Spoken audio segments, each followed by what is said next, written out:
The federal prosecutor husband returned from his business trip with gifts for everyone in the house. A silk scarf for his mother, a timepiece for his little sister. Even the housekeeper got a box of pastries. There was nothing for me. That's it, Adrian asked, face cold. You want a divorce over this little thing? I unbuttoned his shirt for him, folding the suit that still carried his warmth, and said quietly, not just this. For years of marriage, 3 of them spent in voluntary overseas postings, because he said my education was too low to match him. An unplanned pregnancy had hurried us to the altar. When we lost the baby, he said I hadn't been careful enough. I abandoned my dream of comics to be a full-time wife, and he told me I had no vision, only knew how to spend. Before we continue, please subscribe to this channel and tell us in the comments where you're listening. Not just this. I clutched the cuff of his suit. The fine wool felt delicate beneath my fingertips, carrying his usual cool cedar scent and the faint dust of travel. 3 years of overseas postings were over. He was finally home. My heart thudded dully in my chest, every beat a gathering of courage. Not just this. Ellis, his gaze dropped to my hand gripping his sleeve, devoid of emotion. He had just showered and changed into deep gray silk loungewear, tall and immaculate. An invisible wall of distance pushed me 1,000 miles away. We stood in the vast study no more than a step apart, yet it felt like 10,000 mountains between us. At last he spoke, voice cool. Serena, this marriage was arranged by our families long ago. 4 years ago, you came to me yourself and said you were willing to marry. Hearing those words, my body froze of its own accord. Yes, I had been the one to offer. When the Hale family was at its most wretched, I had grabbed him like the last straw. My thumb rubbed the fabric instinctively. A familiar sting pricked my finger. It was the thin callus left by years of gripping a pen, and the scar from when I'd sewn this suit myself. Pricked by needles, broken skin healing again and again, just to surprise him. He never knew. In 4 years, he had never known anything. Perhaps my too pale face softened him for an instant. Adrian sighed almost imperceptibly. This trip was rushed. Forgetting your gift was my oversight. A note of something like appeasement crept into his voice. Tomorrow I'll have Nathan order you the newest handbag. Tell him which brand you like. My heart sank like a rock. So, in his eyes, all my strangeness tonight was because I hadn't received a souvenir from another business trip. My throat ached with bitterness. I wanted to explain, to tell him I'd waited for no present, that I'd never cared about those things. But my lips parted and not a single sound emerged. For years of voiceless marriage had worn my power of speech down to nothing. Adrian's brows drew together in the slight impatience of a man used to command, an irritation that could break me with a glance. It's late, get some rest. I stood frozen until the study door clicked gently shut behind him. That soft clack was a floodgate, locking every surge of emotion outside. Back in the master suite, the vast marital bed was sharply divided. I lay on the very edge, body rigid. The air held oppressive silence, only our quiet breathing audible. Then the mattress dipped beside me. Adrian rolled over, moving closer. The familiar pine scent enveloped me at once, aggressive, sliding into my nostrils. My body reacted faster than my mind, jerking tense. Mother-in-law Eleanor's pointed remark from daytime exploded in my ears. Little Serena, it's time you too gave me a grandchild. A sharp cramp stabbed deep in my lower abdomen. Cold sweat soaked my back in an instant. I curled up reflexively, nails digging crescents into my palms. An arm stretched over, hovering above me. I shut my eyes, bracing for the nightly, 4-year ritual that always followed. But the expected wait never came. A soft click, and the last sliver of bedside light vanished. He withdrew his arm, turned away, widening the distance again. The suffocating pine scent slowly faded. My cramped muscles loosened, the stabbing pain eased. In the darkness I exhaled, long and soundless, relief. Immediately after, a fiercer wave of loss rushed in. Silently, I mocked myself. Serena, what on earth were you hoping for? Adrian, a favored son of heaven. At 26, he had placed second nationwide on the bar, a limitless future ahead. In all of Newport, the society maidens eager to marry him could have formed a line from the East Bay to the West. Yet in the end he married me, an ordinary girl whose only skill was drawing. I still remember that rainy day 4 years ago. Clutching the thin lab slip that read 6 weeks pregnant, I stood like a gambler before the towering gates of the Cross Mansion. After listening to me, Adrian remained silent for 3 entire days. 3 days later, that proud man finally bowed his head to a nuisance, me. He didn't love me. I'd known it from the very first day of our marriage. These 4 years I had walked on eggshells, striving to play the perfect wife, hoping to atone for everything I had forced upon him. but effort proved futile. I owed him. I had always been in his debt. At 7 in the morning, dawn barely risen, Adrian came back from his morning run sheened in thin sweat and the cool air of early spring. I took a fresh towel from the entry cabinet and held it out. "It's chilly, go take a hot shower." My voice was flat. He accepted the towel, pausing mid-swipe at his temple. Those deep eyes swept over me inch by inch. I wore a faded old college hoodie, the art studio giveaway from university, its crest cracked and peeling. His gaze chilled, his lips pressed into a hard line. "Won't be back for dinner, client dinner." He dropped the towel and headed for the bathroom without another syllable. I was long used to it. Bending to pick up the towel still warm from his body, I set it aside for laundry. Housekeeper Rosie came from the kitchen carrying breakfast. Seeing the bluish half-moons under my eyes, she whispered with concern, "Ma'am, you stayed up drawing again? Now that Mr. Adrian's back, you should rest more." I glanced back and raised a finger to my lips. "Rosie." She understood at once and said no more. Walking the few steps toward the study, a thought flashed through my mind. My feet halted abruptly. I finally realized what that icy look of Adrian's had meant. He thought I'd put on this shabby outfit on purpose, as silent protest for yesterday's missing gift, that I was demonstrating dissatisfaction in this calculated way. A sour pang shot through me. So in his heart I was nothing but a petty, scheming woman keeping score. More pathetic still, understanding him so well. I shut my eyes, forcing the bitterness down, and pushed open the study door. The study was the only place in the entire mansion that granted me a scrap of peace. I sat, opened the household ledger. Shopping lists, utilities, favors owed and repaid. Row upon row of figures recorded every expense of these 4 years. I held the pen, its cool barrel anchored my scattered thoughts stroke by stroke. Only here, amid these trivial yet tangible numbers, was I simply myself. Just as I checked the final entry and reached to close the ledger, the house phone rang. It was the butler Cameron, steady as ever. "Ma'am, Mr. Nathan is here." "Nathan?" Adrian's chief assistant. My fingers tightened on the receiver. Cameron continued, "He says Mr. Quinn sent something for you." I set the handset down and sat motionless a moment. "Nathan." The name struck the surface of my newly calmed mind like a pebble, ripples widening. I rose and went out. In the living room the air was taut. Nathan, impeccable in a dark suit, stood by the entrance, professional and detached. He held an enormous shopping bag emblazoned with an unpronounceable logo that screamed expense. Rosie and the other maids stood nearby, eyes cast down yet stealing glances. In their looks I read pity, curiosity, and knowing comprehension. I walked over calmly. "Avery, thank you for coming." Nathan inclined his head and offered the bag, voice level. "Mr. Quinn's instructions, compensation for madam." Compensation. The word jammed in my chest. I didn't reach for it. "Rosie, please take it." Rosie stepped forward and accepted the heavy bag. I saw her shoulders flinch at its weight. "Thank you. Have a safe day, Avery." I dismissed him. Nathan showed no wish to linger, offered a polite goodbye and left at once. The front door closed, cutting off outside eyes. Rosie clutched the bag, indignation clear on her kindly face.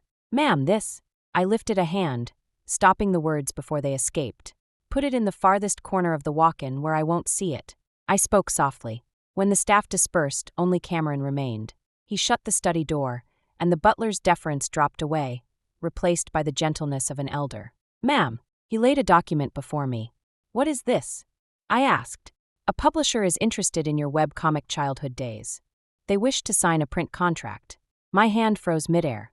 A few seconds later a soft, almost self-mocking laugh escaped me. So someone was willing to listen to the feelings no one here could see.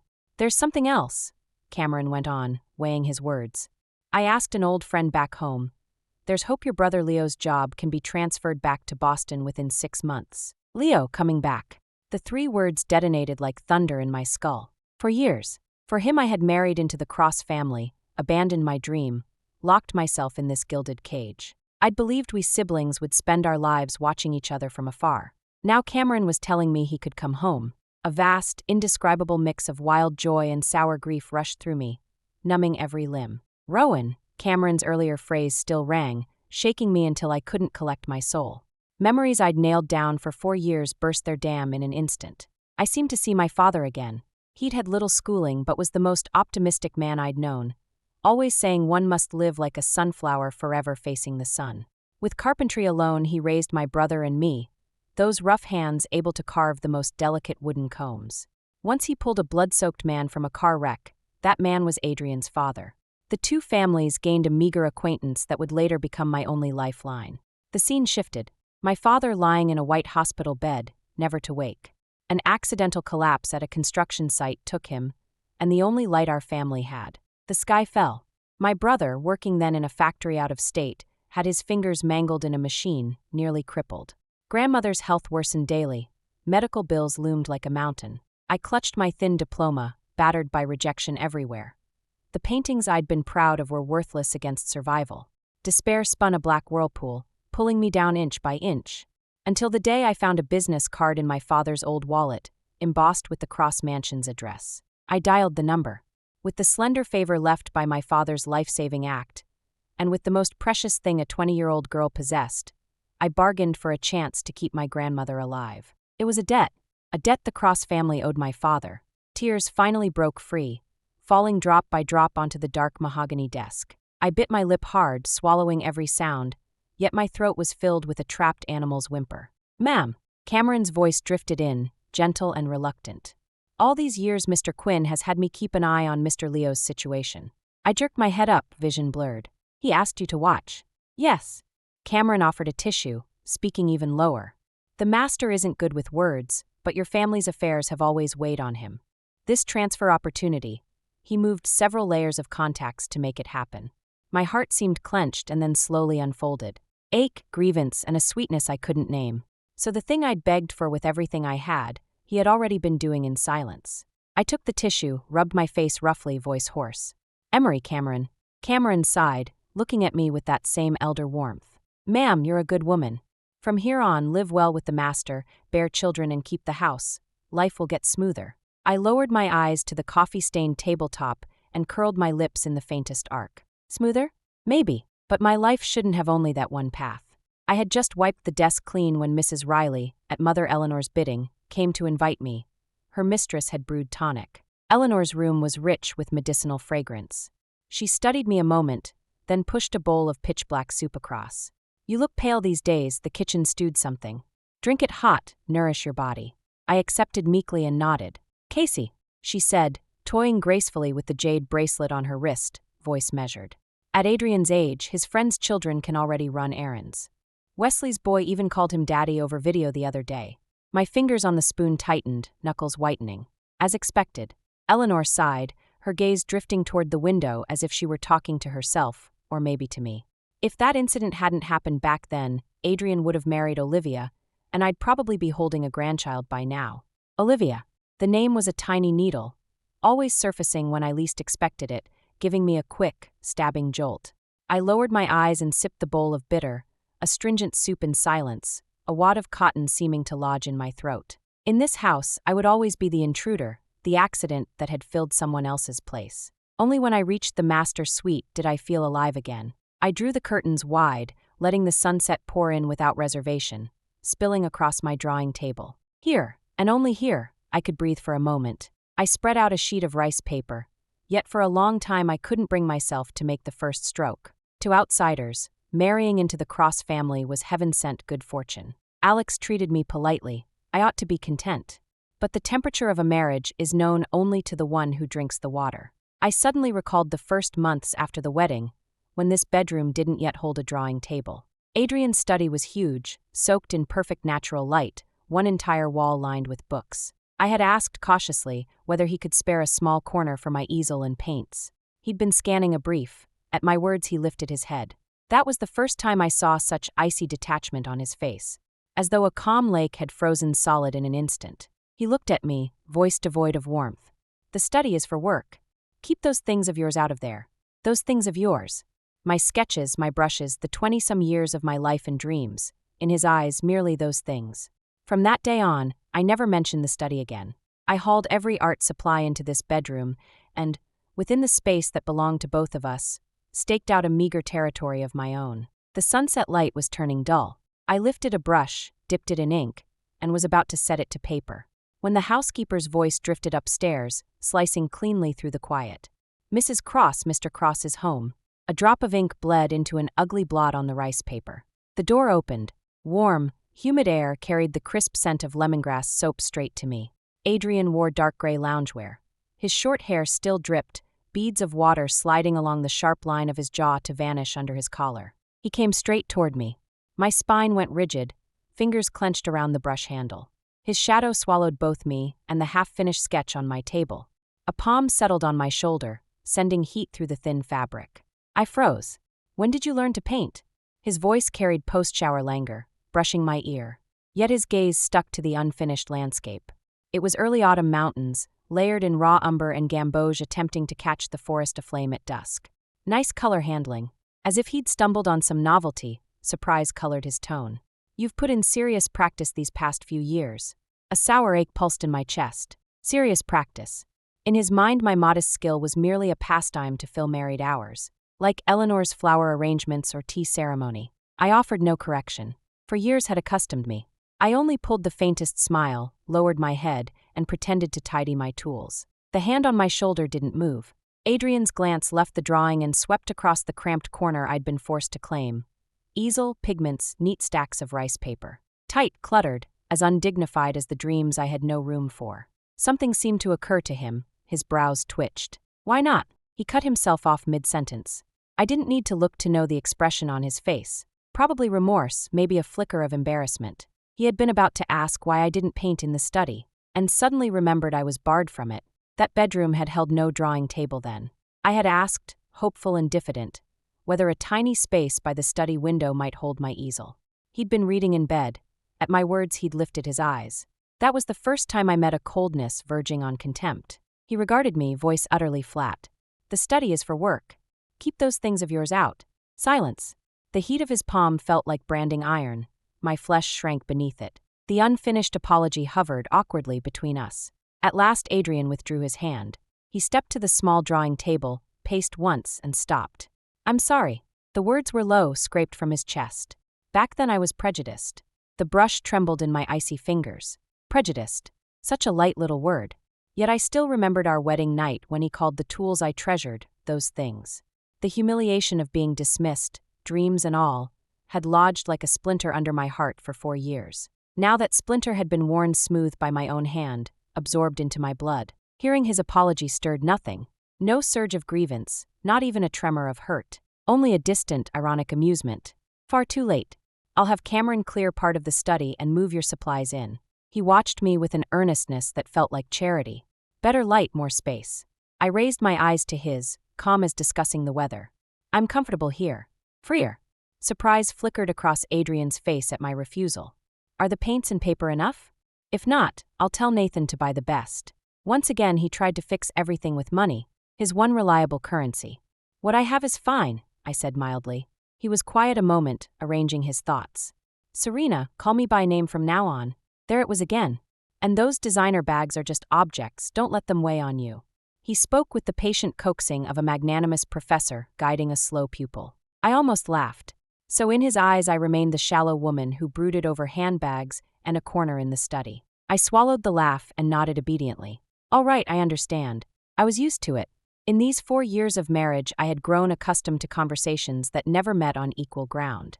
His gaze drifted back to the comic panel on the desk, page 1 of Snowy Night. "Beautiful work." The admiration sounded sincere. Then, as though it followed naturally. "When it's finished I'd like the original for my collection." I said nothing. He asked no further, merely glanced at his timepiece. "It's late, let's rest." He turned first toward the big bed. The ceiling light had been shut off at some point. Only a dim bedside lamp glowed. The air carried his habitual cedar scent. Intimate, oppressive. Adrian's breath brushed me, cool cedar mixing with the same burning heat as his hand. My body pulled taut as a wire. His lips touched mine soft, but I felt no warmth. My consciousness detached, drifting back to our wedding night 4 years ago. A strange room, a stranger. No kisses, no prelude, only tearing pain and a cold command. "Bear it." Afterward he'd gone straight to the shower, leaving me like a fish tossed on shore, curling silently in the vast bed. Now his movements were gentler, almost clumsily tentative. But for me nothing had changed. A dull blade swapped for one slightly sharper still cuts the same. In the haze I heard his voice beside my ear. "Serena, we should have a child." Not a question, a notice. I stared at the dim ceiling patterns and gave no answer. Tonight made the 4th year, the 3rd time. So this was the real reason for tonight's gentleness. 6 o'clock, and my body clock woke me on cue. Dawn seeped faint through the curtains. Adrian's arm lay heavy across my waist, an iron bar I had to lift. I inched his limb away, slid from the mattress, and stood. The familiar ache visited my body, but the sharp stab that had lasted for years was gone. For a second I was stunned. Even my flesh had learned numbness. Holding my breath, I left the room, steadying myself against the bed frame when my legs trembled. In the walk-in closet I changed. When I emerged, Mrs. Riley was waiting. Sorrow flickered in her eyes before she spoke softly. "Madam, you're up so early. Breakfast is ready." I nodded and continued to Eleanor's suite. The rule: menus and schedules reported to her first. She was on the terrace tending pricey orchids. She didn't turn when I greeted her. "Is the guest list for the spring luncheon ready? Don't repeat your first-year mess, and give people something to laugh at." Her tone stayed level yet sliced deep. I lowered my eyes. "Yes, ma'am." At last she faced me, scanning my figure before returning to her blooms, as though musing to herself, or to me. For years already. My heart lurched. I looked up. Only mild wistfulness touched her expression before her brows knit again. Oh, the tea with Mrs. Wong. She had forgotten the promise she herself had made 4 years ago. The promise I'd traded my youth and dignity to keep. Cold shot from my soles to my scalp. Fine. That chill clung to me all day. At 8 that evening, Adrian stepped out of the study. I had just tidied the living room and was heading back when he called from the terrace. "Come here a moment." I joined him. He held my sketchbook and flipped through the pages. Those pages were my only breathable inches in 4 years. Potted plants on the balcony, the seasons outside the window, Mrs. Riley dozing in profile. My world was no larger than this. "Must be tiring," he said, closing the book and handing it back, voice uncommonly gentle. My fingers brushed his cool skin and recoiled. He gazed at the distant city lights. "They're good only." He hesitated, choosing words. "The subjects are limited. Serena, try something broader. Cityscapes, real life." My heart sank. Broader? I looked at the cramped territory bound in that sketchbook. My city, my real life, were all inside this mansion. I neither answered nor could answer. Apparently expecting none, he shifted. "Wesley's dropping by later. Make some coffee." Wesley, his closest college buddy, and the man who held me in greatest contempt. I nodded and went to the kitchen. The smell of grinding beans filled the small space, choking. Tray in hand, I reached the half-open study door. Inside, Wesley drawled loudly. "Adrian, seriously, heard Olivia divorced recently, life's a mess. If you'd just..." My feet froze. The edge of the tray bit into my palm. A few seconds of silence, then Adrian's calm voice. "Marriage is responsibility. Responsibility. Not love, not feeling, only a cold word." Wesley sneered, contempt undisguised. "Responsibility? What can she give you? An ordinary art major. Any help to your career? Look at Olivia's father." Breath stopped in my chest. I nearly reeled. I wanted to flee but couldn't move. I needed to know what exactly. I counted for in Adrian's eyes. Then came his voice, clear, detached, like a judge reading a verdict that had nothing to do with him. "Her background is average, but she does have talent for painting." My heart lurched at the unexpected affirmation. "Maybe." The next words swung like a hammer, smashing the tiny flare of hope. "Character-wise, though, slight flaws. After all, women are somewhat vain." "Women are somewhat vain." Adrian's tone stayed flat. I held the tray, his carefully prepared coffee now weighing 1,000 pounds. My knuckles whitened. I didn't storm in, didn't smash the cup. I simply turned unsteady and walked away. Back in the bedroom, I shut the door and set the tray down. Steam coiled upward, blurring my sight. In the mirror, a bloodless stranger stared back. A breath jammed in my chest until I couldn't breathe. I pressed my palm to my ribs and gasped, but the air that reached my lungs was ice. For years, I traded 4 years of my youth for the verdict: flawed character, vain and grasping. Tears finally broke free, rolling down and splashing onto the back of my hand. My life, the conviction I once prided myself on, the dignity I had guarded so carefully. At this moment, they all became a thorough laughingstock. "Mrs. Cross, what's wrong?" Rosie pushed the door in, took one look at me, and gasped so hard the towel in her hands slipped to the floor. She hurried over and gently touched my cheek. "Good Lord, you're ice cold." I clutched her hand. My body shook uncontrollably. Right then, I woke up. I couldn't go on like this. If I stayed, I would die in this place. The tears stopped dead. I lifted my head, looked straight at Rosie, voice hoarse yet eerily calm. "Rosie, please get the manila envelope from the bottom drawer of the nightstand." Rosie blinked, then did as I asked. The craft envelope was a little worn. I drew it out, laid it on the vanity, and smoothed every crease, stroke by stroke. I had prepared this a year ago. Naively, I once believed the day to use it would never come. I don't know how much time passed before the door handle turned and Adrian walked in. He shrugged off his suit jacket. Seeing me still seated, his brows drew together. "Why aren't you asleep?" His tone was the same as ever, cool, remote. I didn't answer. I simply stood and pushed the envelope toward him. Adrian's gaze flicked to the envelope, then back to my face, probing. He tore the flap open and slid out the few sheets inside. When the words "petition for divorce" registered, a crack finally split his perpetually composed mask. He jerked his head up, eyes sharp as knives. "Serena, what stunt is this?" I met his stare, those deep eyes I once adored now nothing but ice. I smiled, feather light, feather thin. Then, word by word, crisp and clear, I told him, "Let's get a divorce." My voice was soft, yet like a pebble dropped into a dead calm lake it set off furious ripples behind his eyes. "What stunt?" Adrian's voice was arctic. Years at the top had given him an aura that intimidated without effort. In the past I would have been crushed by it. Now I only calmly tugged the papers from his fingers, turned to the last page, and pointed at my already signed name. The characters were neat, small script calligraphy I had practiced for more than 20 years. "Serena. See. The name is there." I even gave him a little smile. "Just now." Adrian's stare bored into the signature as though he could burn a hole through it. He raised his eyes again, the depths storming with shock and rage. "When did you prepare this?" Each syllable came from between clenched teeth. I answered levelly. "A year ago." His pupils contracted violently. The air seemed to solidify. I lowered my lashes, voice without a ripple. "4 years ago my father was dying, Leo was in trouble, and I had nowhere to turn. I came begging you of my own accord.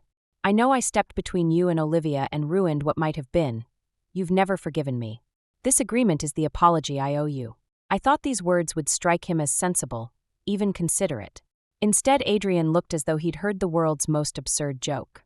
"Apology." He stepped closer, his tall frame swallowing me in shadow. "Serena, did you forget? I, Adrian, gave my consent to this marriage. What I do, I own. Who do you think you are, giving me an apology?" He didn't get it.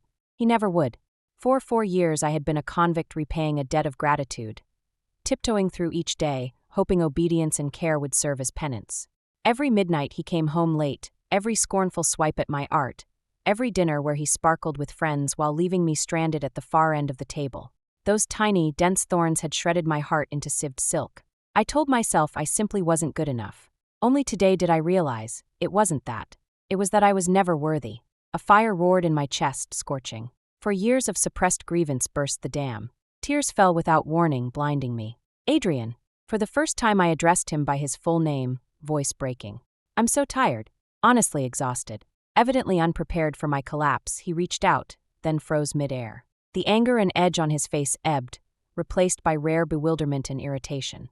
"Tired how?" He frowned, as though finally locating the problem. "Too much housework. Tomorrow I'll tell Cameron to hire 2 more maids." My heart lurched downward. I stared at him in despair and slowly shook my head. His irritation flared, patience finally spent. "Then what?" "Because I didn't bring you a present tonight." He yanked out his wallet, plucked a black card and held it out. "Take this. No limit. Buy whatever you want. Consider it compensation." Compensation.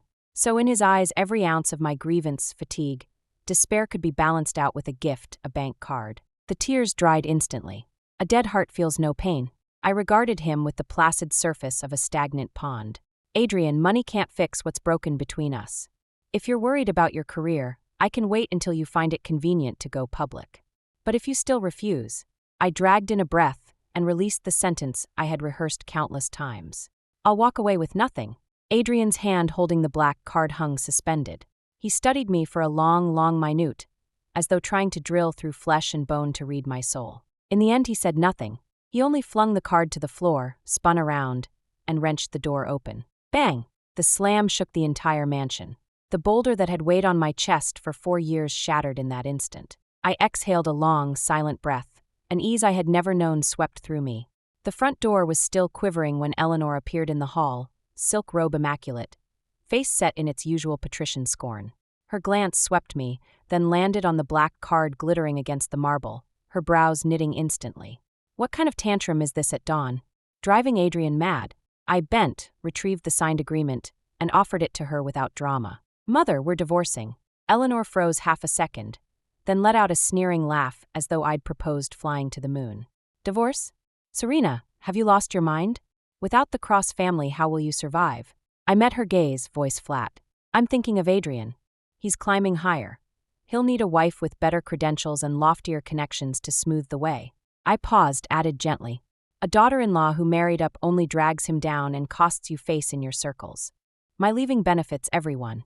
Taylor, Frost was rendered speechless. Pedigree and reputation were her religion. Every sentence had stabbed her most tender spot, leaving no room for rebuttal. A chilly silhouette reappeared at the drawing room threshold.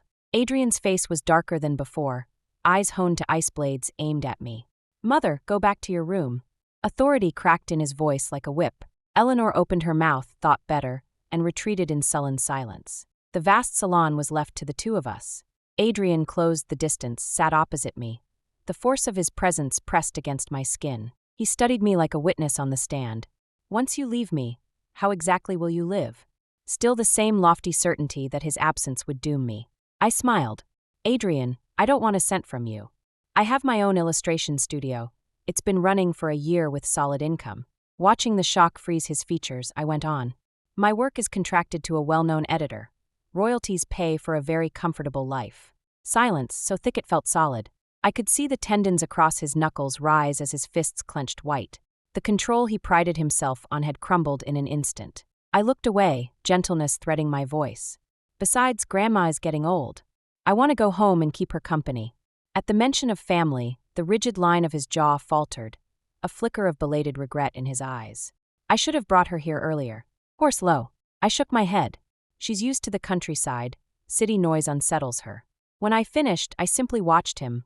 Watched shock, bewilderment, incomprehension parade across his face. Jamie, he finally retrieved his voice. Every syllable sounded scraped raw. You planned this all along, didn't you?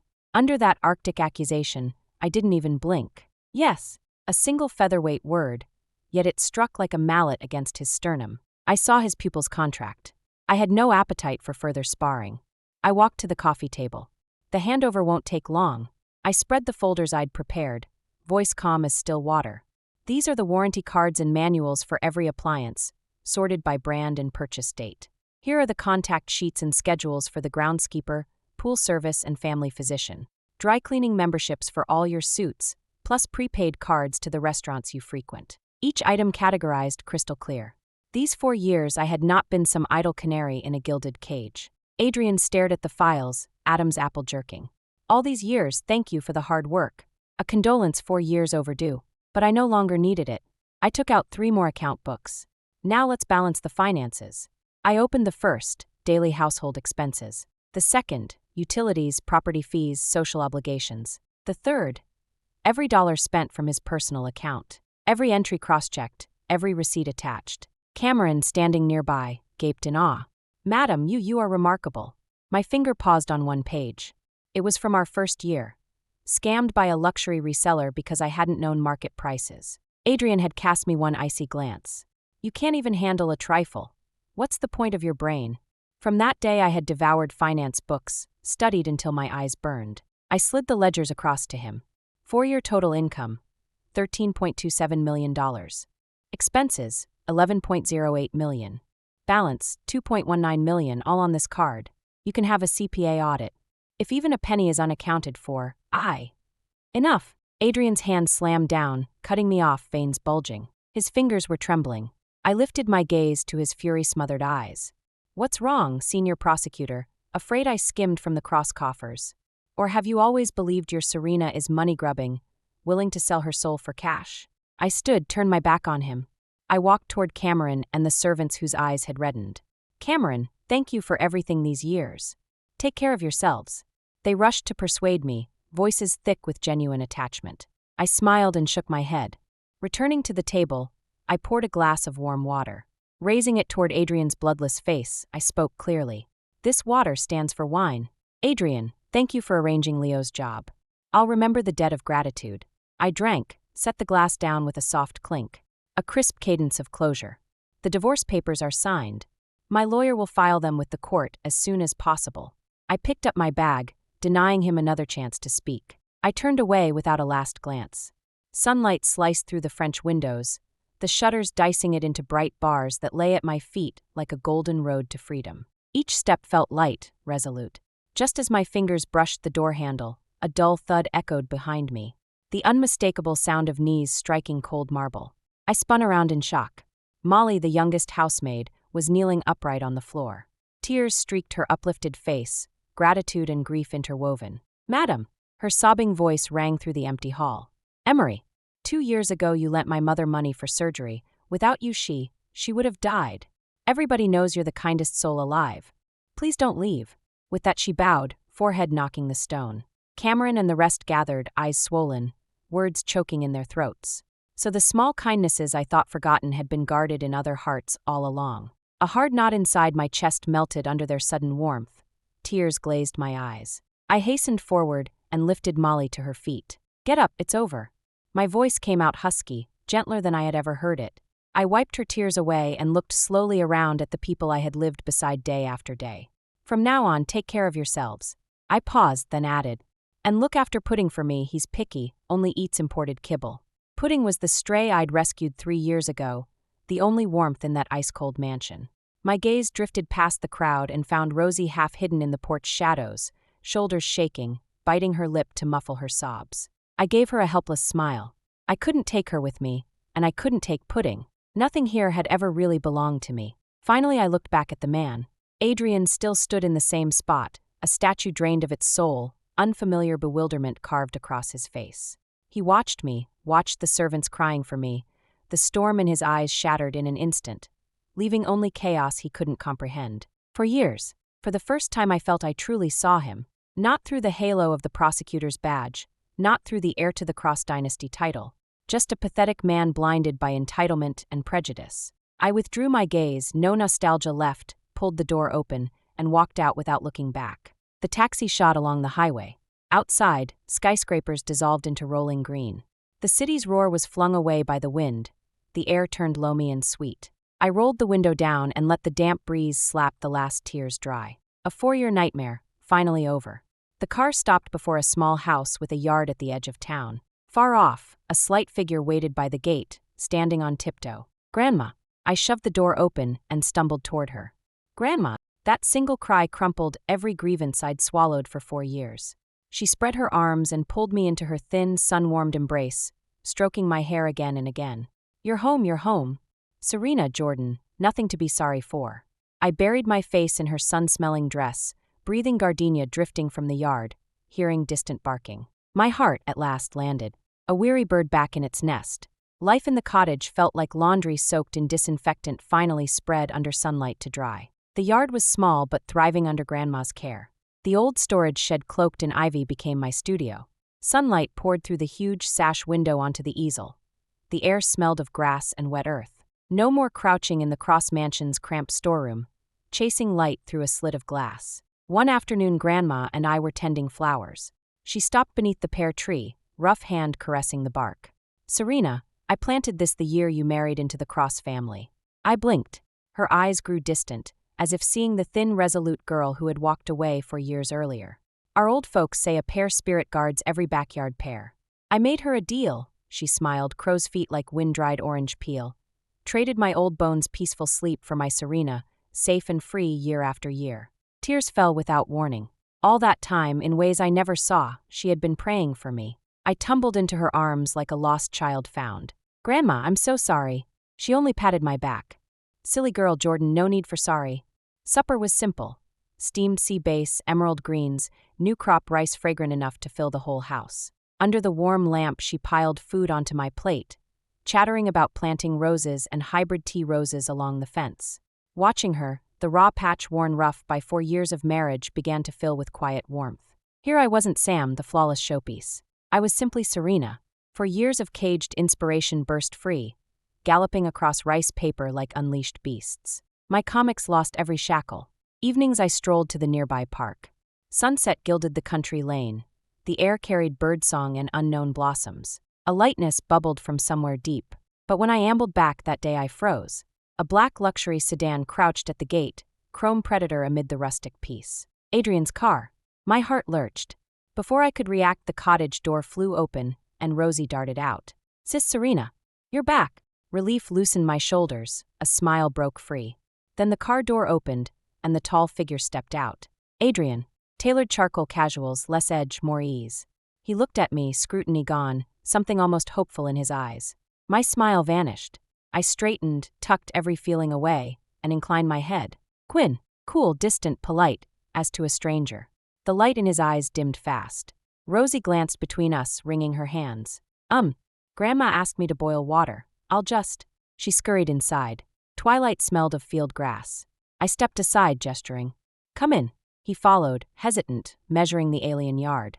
Inside, Grandma snapped beans in a wicker chair. She lifted her eyes, carried on working. Adrian stopped before her, bowing slightly. Grandma, I'm sorry. These years. I neglected you, didn't bring you to live with us. She dropped a trimmed bean into the basket. No need, Quinn.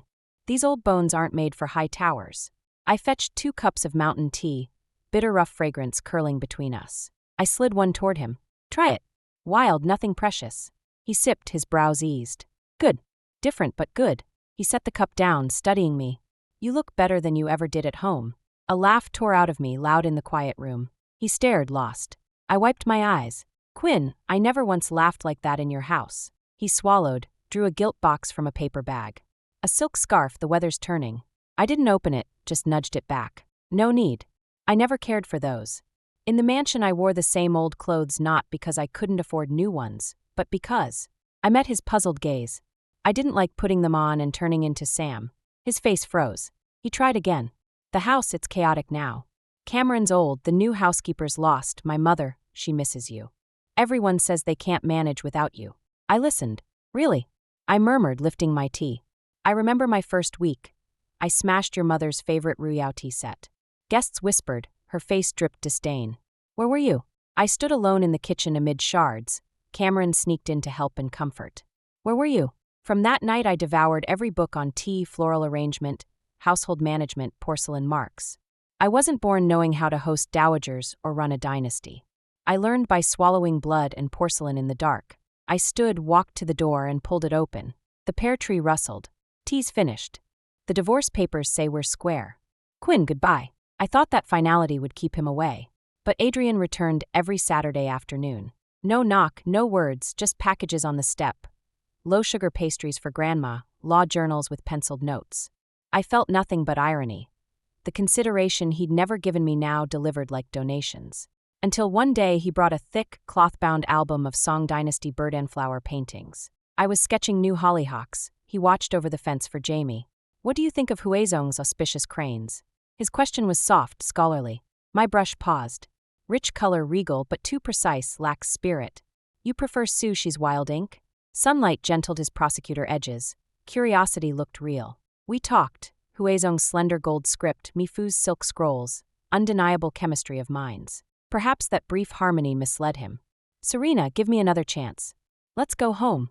The word home grated like a false note. I set my brush down, calm again. Come with me. I pushed open the shed door. Turpentine and ink greeted us. Sun from the skylight poured over canvases. Surf exploding, ancient post roads, city neon after rain. Adrian stood stranded, color draining. Adrian, this is why I won't go back. Morgan never had a room where I could set an easel. Your card could buy jewels, never a quiet afternoon to paint. I wouldn't let him speak. Remember our wedding night? I trembled from fear. You looked at me coldly, then went to the study and shut the door. Later you left on a 3-month case. I wanted to come. What for? To pour my coffee, you said. Those shards used to cut, now they're calloused. I don't blame you anymore. I just realized, I'm wild, your gilded cage suffocates me. I pointed to a fresh canvas. Storm clearing into rainbow. My world is wider than pear blossoms now. I can't crawl back into a dollhouse where even breathing needs permission. Surrounded by color and truth, Adrian looked like a lost boy, pride leached away, eyes finally naked. The showdown in that studio seemed to have finally killed his last hope. For the next month, Adrian never appeared again. Moss crept back over the stone steps at the gate of the cottage. My life returned to a quiet I had never known. Early summer rain threaded the air all day, washing every leaf in the yard a deeper green. I no longer painted towering waves. Instead, I brushed rain on banana leaves, sparrows sheltering under the eaves. With a tranquil heart, the world on my paper turned gentle. Rosie came back under an umbrella, shaking it shut as she spoke offhandedly. Miss Serena, I heard from Nathan the driver that the Cross House is chaos lately. Madam even fired Mrs. Riley from the kitchen. I was mixing mineral green. I only gave a soft mm. Those people, those matters, were already separated from me by 1,000 mountains and rivers, unable to stir even a ripple. Yet that calm was destined to be brief. Through the rain curtain, a familiar black sedan stopped at the gate without warning. The door opened. Adrian stepped out beneath a black umbrella. He circled to the rear door and pulled it wide. A figure stumbled from the car, thin, swallowed by an oversized coat, hollow and weightless. Supported by Adrian, head lowered, he drifted toward the gate. My heart lurched for no reason. Through the drifting rain, I couldn't see his face, only the silhouette that stabbed me with familiarity. When they reached me, the man lifted his head.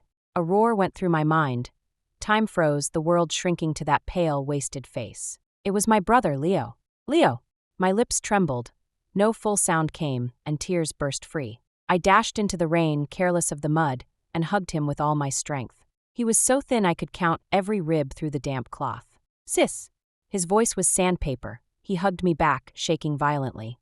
I felt hot drops land one by one against my neck. I pulled him from Adrian's side and led him indoors. Grandma, reading the paper in the parlor, looked up smiling. The smile shattered the instant she saw Leo. Leo, my good boy. Leo's eyes reddened. His legs buckled and he knelt, knocking his forehead to the floor. Grandma, I've wronged you. The newspaper fluttered from her fingers. She tried to stand, swayed, and crumpled backward. Grandma! Leo and I screamed together. The cottage drowned in chaos and grief all afternoon. After the doctor left, and I had settled the unconscious old woman and the exhausted Leo, I finally drew a breath. Adrian still stood there. He had not crossed the threshold, only lingered under the studio eaves, eyes roaming the paintings. Rain ticked, hushing everything. I walked up, composed myself, and bowed deeply. Thank you. The bow was for my tormented brother, for our storm-battered family. He turned aside, refusing the gesture, voice tight with anger. Serena, we don't need this. I straightened and looked at him calmly. Adrian, we're divorced. Debts must be clear. You've earned this thanks. I didn't help so you could balance ledgers. He stepped closer, something wild churning in his eyes. Instinctively I stepped back, widening the gap. The small motion seemed to cut him. He laughed bitterly, exhausted and hoarse. Do you think I'm only trying to repay you? He paused, staring beyond the rain. When my father crashed, your father dragged him from the wreck at the risk of his own life. The Cross family owes the Hale family a debt of gratitude that can never be erased. I went into the studio, took the bank card from the drawer, every dollar from my first sold painting, and returned. Here. I held it out. I know it's nowhere near enough for pulling strings to help Leo, for 4 years of every expense. But it's a start. I'll keep drawing, keep earning, and little by little return everything. My voice was level, as though stating the weather. Adrian stared at the card like it was poisoned steel. He didn't take it. A hush so complete the rainfall dimmed. Suddenly he laughed, bleak and broken. Repay. His bloodshot eyes flared. The volcano erupted. Serena, is that all we were to you? Numbers on a spreadsheet? His voice cracked. I helped because I was blind. I mistook the pearl in my palm for a worthless pebble. He seized my wrist. The card slipped, clinking on the wet step. I love you. 3 words, scorching and desperate. My heart contracted. His gaze bored into me. Serena, can we begin again? He softened, almost pleading.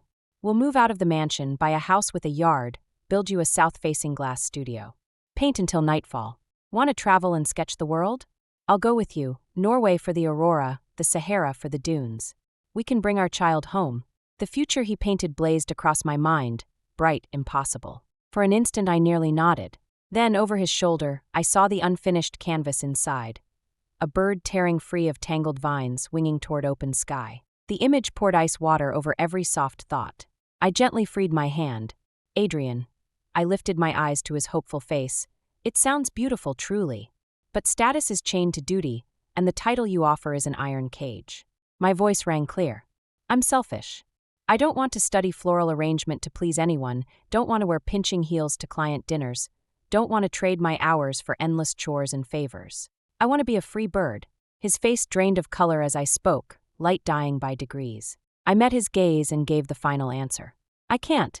Time stopped. The last spark in his eyes snuffed out. He let go, shoulders sagging like a tree stripped of sap. Without another word he looked at me once more, then turned and walked into the rain. The black sedan glided away, vanishing at the lane's end. I stood watching the bank card soak at my feet. After that storm, he never returned. A month later, the final autumn rain fell. Grandma collapsed. She was serene, and so was I. We both knew she had stayed alive only until Leo and I were safe. Now that breath unraveled. Adrian came again. He said nothing of us, only brought a celebrated doctor from Newport. After the examination, the old man told me privately, 2 months at most. I thanked him softly and saw them out. From then on, Adrian arrived daily, bearing tonics, a silent shadow. He sat on the porch, never intruding, stepping forward only when I needed a hand. I refused. He shook his head and stayed. So I let him.